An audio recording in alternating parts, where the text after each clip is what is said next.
Salut, dans cette vidéo, je te montre comment modifier un projet sur Canva Pro.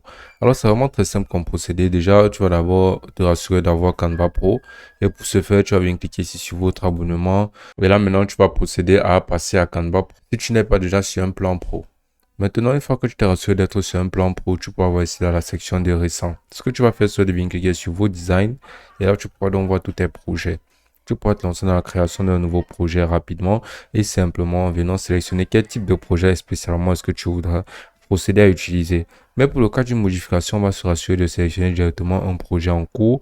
Donc, pour le coup, on va venir sélectionner ce projet-ci. Donc, une fois sur ce projet, on peut voir que le projet ce sont basiquement des affiches pour des chaussures.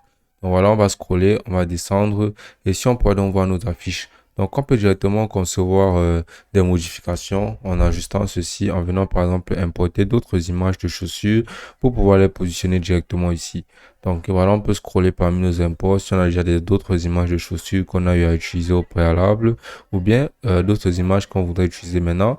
On va juste cliquer dessus, venir les définir comme image en arrière-plan. Et là, on peut voir que ça rentre vraiment pas mal. On peut effectuer d'autres modifications, par exemple sur les couleurs de thème disponibles et mettre ça de telle sorte que ça utilise les couleurs disponibles sur l'image agencée. Et lorsqu'on a Canva Pro, on a accès à des fonctionnalités très intéressantes qui nous permettra de pouvoir créer des designs assez particuliers.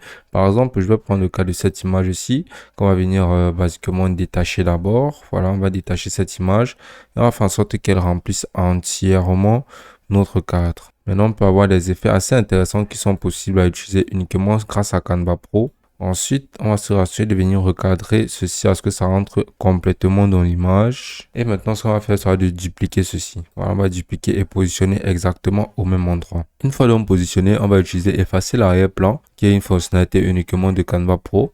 Voilà, comme ceci, on aura effacé notre arrière-plan. Maintenant, on va faire ceci. On va décaler le cadre, cliquer sur l'image qui est en dessous et on va maintenant venir rendre cette image en dessous en arrière-plan. Et ici, on peut avoir cet effet de superpositionnement. Si on peut voir que le texte rentre en arrière et la chaussure se présente en exposition devant le texte.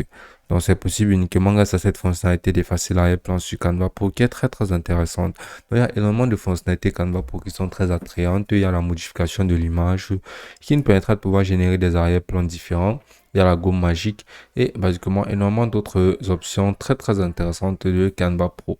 Donc, on pourra les utiliser pour personnaliser nos projets à notre guise pour avoir un rendu toujours meilleur et ce sera aussi simple que ça.